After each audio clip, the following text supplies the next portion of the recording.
오늘 우리가 읽은 말씀은 예수께서 부활하시고 나서 승천하시기 전에 제자들에게 하셨던 말씀으로 아주 유명한 말씀입니다.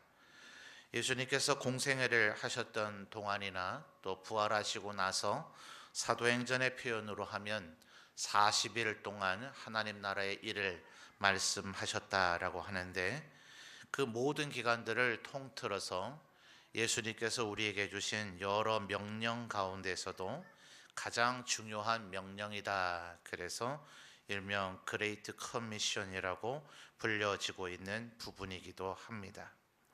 대부분의 분들이 이 말씀을 선교에 대한 명령으로 그렇게 이해를 하고 있죠. 19절을 보시면 그러므로 너희는 가서, 그 다음에 모든 민족이라고 이야기를 하고 있으니 그것은 정확한 이해라고 말할 수가 있을 것입니다. 선교에 대한 명령. 그러나 여러분, 이 얘기를 처음 듣는 사도들과 제자들은 어땠을까요? 이걸 과연 그렇게 선교의 명령으로 이해했겠느냐 하는 겁니다. 분명히 단어들은 모든 민족이라 했으니 모든 민족에게 세례도 주고 제자도 삼고 또 그렇게 하기 위해서 그곳으로 나아가고, 그리고 그들에게 예수님께서 분부한 모든 것을 가르쳐 지키게 하려면 오늘날의 현대적인 입장에서 볼 때는 선교를 해야 되는 것이 분명합니다. 그러나 사도행전에서 나타난 모습들을 볼 때 초대교회는 이 명령을 하나님께서, 예수님께서 주신 이후로 꽤 오랜 시간 선교의 영역으로 나아가지 못했다 하는 것을 우리들이 알 수가 있습니다. 정말 이 이방인에게 복음을 전해야 된다 하는 것을 그들 스스로 깨닫고 또 그들이 가지고 있는 이방인에 대한 편견을 깨트리고 선교의 영역으로 나아가기까지는 많은 또 깨달음과 또 많은 시행착오와 많은 과정들이 필요했더라 하는 겁니다. 결국 선교의 영역으로 나아갔다 할지라도 이 선교의 사명을 감당하고 있는 제자들, 사도들이 해야 되는 것은 결국 무엇인가? 본질은 결국 20절에 있는 것이라고 생각을 합니다. 20절을 보시면 내가 너희의 분부한, 그 다음 뭐라고 얘기하죠? 모든 것이라고 이야기하고 있어요. 여러분, 오전에도 우리가 이야기했던 것처럼 하나님에 대한 알미, 우리가 단편적이지는 않은가. 사실은 그동안 선교사님들이 우리나라에 복음을 전했던 것들도 그러하고 또 오늘날 우리 선교사님들이 해외에 나가서 복음을 전하는 것들도 결국 자기가 알고 있는 범위 내에서 부분적이고 제한적인 예수님을 가르친 것이 아닌가. 이제 그런 것들을 교회의 역사들을 통해서 이렇게 찾아냅니다. 우리나라에 오셨던 선교사님들 초창기에, 그래서 우리 한국 기독교의 신앙을 형성하게 해준 그 선교사님들의 가르침이 과연 온전히 종합적이었는가? 분명히 건전하고 좋은 가르침을 우리에게 전해주신 것은 맞습니다. 그런데 2000년의 교회 역사들을 살펴보면 조금은 그 선교사님들의 개인적인 경험, 그러니까 자기의 한계, 자기가 알고 깨닫고 있는 하나님에 대한 그 범주 안에서만 하나님을 가르칠 수밖에 없더라 하는 거죠. 그러므로 이 선교의 명령을 잘 감당하기 위해서는, 모든 것을 가르치기 위해서는 먼저 우리가 그것을 알아야 됩니다. 내가 모르면 가르칠 수도 없고 내가 아는 범위밖에 가르치지를 못하니 온전한 하나님, 온전한 그리스도를 가르치지 못하게 되어진다 하는 것이죠. 그래서 어떤 선교사님들이 선교지에 나가고 나서 실제로 그 지역에서 현지 토착화, 현장화를 다 겪고 나서는 반드시 다시 장벽에 부딪히게 되는 것이 이 부분입니다. 그저 가야 되겠다, 선교지로 가야 되겠다 하는 이 부분에만 너무나 집착한 나머지, 그리고 또 그 현지에 있는 언어를 습득하는 데만 집착한 나머지, 실제로 스스로는 그들과 이제 말이 통하게 되고 그들에게 뭔가를 전할 수 있는 그런 능력을 갖게 되었을 때 자기가 정작 전해줄 예수 그리스도에 대해서 본인 스스로도 제대로 모르고 있었다는 것을 깨달은 선교사들이 꽤나 많았다 하는 거죠. 그래서 저는 여러분, 언제나 이 전도와 선교는 분리될래야 될 수가 없는 것이라는 것을 우리 성도들이 좀 기억했으면 좋겠습니다. 비록 대부분의 교회들은, 우리 교회도 그러하듯이 전도위원회를 따로 두고 또 선교위원회를 따로 둡니다. 그리고 이 제자 삼는, 제자가 되는 이 사역 훈련이라고 하는 것을 또 다른 영역으로 생각합니다. 그러나 예수님께서 처음 이 얘기를 하셨을 때에도, 또 예수님의 말씀을 처음 들었던 초대교회도 그것을 나누려고 생각하지 않았고 나눠야 할 이유도 없었다 하는 겁니다. 결국은 제자가 된 사람이 이 땅에서 전도도 잘할 수 있는 것이고 선교도 잘할 수 있는 것이지, 스스로 제자가 되지 않은 사람이 전도할 리도 만무할 뿐만 아니라 선교지에 아무리 가져다 놔도 그가 선교의 사명을 감당할래야 감당할 수가 없다 하는 거죠. 우리 점천제일교회가 명실상부한 선교하는 교회로서 계속 남아 있으려면 여러분이 끊임없이 우리 교회 안에서 제자가 되어지는, 그래서 이런 부분이 분리되어져서는 안 된다, 나누어져서는 안 된다는 관점을 제자도 선교다 이렇게 이야기합니다. 제자가 되는 게 따로, 전도되는 하는 것 따로, 선교하는 것 따로가 아니라 이곳에서 우리가 진정한 예수 그리스도의 제자가 되면 예루살렘에 서 있으면 전도할 것이고, 사마리아에 서 있거나 온 땅끝에 서 있게 되면 선교하게 될 것이라는 것을 이야기하고 있는 겁니다. 그렇게 분리하고 나누어서 생각할 수 있는 것이 아니라 이곳에서 우리들이 철저히 제자가 되어질 때, 제자들이 모여 있는 교회, 안디옥 교회가 그러했죠. 성령 하나님께서 선교를 위해서 일꾼을 내놓으라 할 때에 그 안디옥 교회를 이끌어가던 5명의 지도자 가운데 초창기 안디옥 교회부터를 이끌어왔던 제일 중요하고 제일 핵심적인 지도자라고 할 수 있는 바나바와 바울을 내놓는 헌신된 모습을 보여주더라 하는 겁니다. 누가 하나님의 부르심과 요청 앞에 자기들의 인재를, 자기들의 지도자를, 자기들의 물질을, 자기들의 시간을 내어놓을 수 있겠습니까? 전도 그 제자로 훈련되어지고 전도의 사명을 감당하는 제자가 되지 않으면 그런 일들은 할래야 할 수가 없다 하는 거죠. 저는 계속해서 최근에 들려오는 이야기들이, 선교사님들이 선교 현장에서 철수해야 되는 이런 얘기를 들으면서 저는 개인적으로는 제가 선교사로서의 사명을 받고 있지는 못하다고 생각을 합니다. 그래서 이 현장 교회, 조국 교회 안에서 끊임없이 선교를 감당할 수 있는 교회를 만들어내는 것이 제가 해야 될 사명이라고 생각하고, 우리 성도들 가운데서 선교사로서 세워지는 헌신자를 만들어내고, 또 끊임없이 우리 교회가 선교의 사명을 감당하는 교회가 되도록 목회하는 것이 제 사명이라고 생각합니다. 그러려면 어떻게 해야 되는가?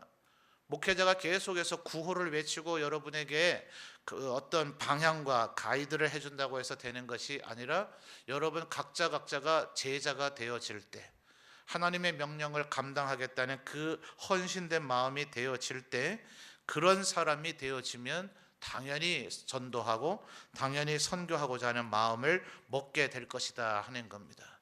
그러므로 20절 다시 한번 주목해 보시면, 내가 너희에게 분부한 모든 것, 내가 너희에게 분부한 모든 것, 그 뒤에 가르쳐 지키게 하라고 얘기하기 이전에 내가 너희에게 분부한 모든 것을 알라, 내가 너희에게 분부한 모든 것을 깨달으라, 내가 너희에게 분부한 모든 것을 스스로 지켜 행하라. 이렇게 하는 사람들이 모여 있는 교회는 반드시 전도하고 반드시 선교하게 되어져 있다고 생각합니다. 그래서 여러분, 선교 헌신 예배를 잘 동참하고 또 선교사님들을 위해서 기도하고 또 선교 후원금을 우리들이 잘 내어놓고 하는 것은 선교의 전체가 아니라 선교의 극히 일부분에 지나지 않습니다. 여러분 각자가 제자가 되시기를 주님의 이름으로 축원합니다. 그러면 우리는 예수 그리스도 다시 오시는 그날까지 이 사명을 흔들림 없이 감당할 수 있으리라 생각이 되어집니다. 올해도 우리가 15차 캄보디아를 향한 단기 선교팀을 지금 모집을 해놓고 훈련하고 있는 가운데 있는데, 저는 우리 팀장 리더가 되어지는 우리 김민기 전도사님과 아마 이 자리에도 팀원들이 다수가 있으리라고 생각이 되어지는데, 여러분이 하고 있는 훈련 가운데 저는 조금 아쉬운 것이 먼저 이 점촌 땅에서 전도를 하시는 여러분이 되었으면 좋겠습니다. 선교제에 가서 분명히 여러분 노방에서 찬양하죠. 노방에서